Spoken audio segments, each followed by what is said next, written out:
Bonjour, je suis Manon Paul Traversaz et je vous propose aujourd'hui de découvrir une fleur emblématique du Japon, le chrysanthème, dénommé Kiku en japonais.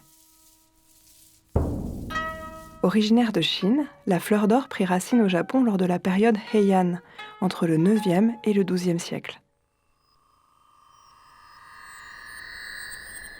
Sa floraison tardive et son habileté à vaincre les premières gelées furent perçues comme le fait d'une capacité à capter l'énergie du ciel et de la terre. Le chrysanthème s'est imposé à la cour impériale japonaise lorsque l'empereur Go-Toba, en place au début du XIIIe siècle, en fit son emblème. Et cette fleur ne représente pas l'unique symbole, puisque selon les croyances japonaises, le phénix, oiseau mythique, construirait son nid uniquement dans les Paulownias.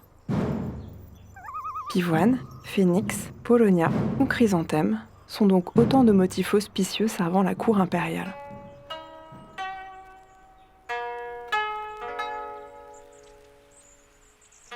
Le plus connu d'entre eux est sûrement le chrysanthème.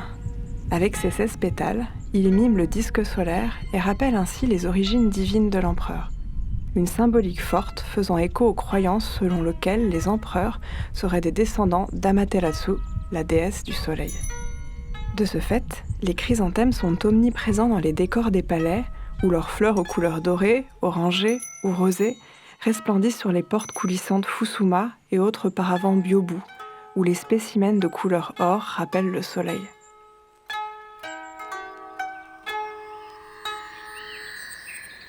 Aussi, des croyances populaires anciennes évoquent des rivières devenues magiques par la simple présence de pétales de chrysanthème versés en amont dans la montagne.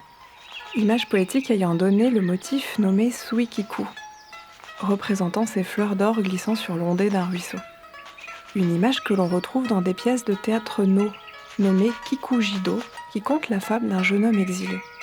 Lors de son périple, il but la rosée des chrysanthèmes et devint immortel. Des mythes ayant influencé les pratiques puisqu'elles sont aussi employées à des fins médicinales pour fabriquer des liqueurs et autres décoctions toniques et protectrices. Le chrysanthème n'a cessé d'être célébré à travers des expositions de fleurs, connues sous le nom de Kikumatsuri, qui remontent à l'époque d'Edo.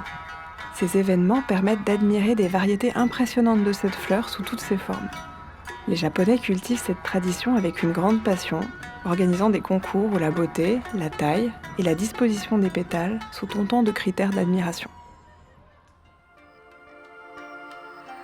La fleur bénéficie d'une grande popularité, et dès le mois d'octobre, ces expositions rappellent la symbolique forte du chrysanthème. Selon le Hana Kotoba, la tradition du langage des fleurs japonais, elle représente d'ailleurs la noblesse, l'intégrité et l'amour. Ainsi se termine cet épisode consacré au chrysanthème, fleur de l'immortalité. Retrouvez plus d'informations sur les fleurs du Japon et les traditions botaniques sur le site de l'association du Jardin Dominique Villard.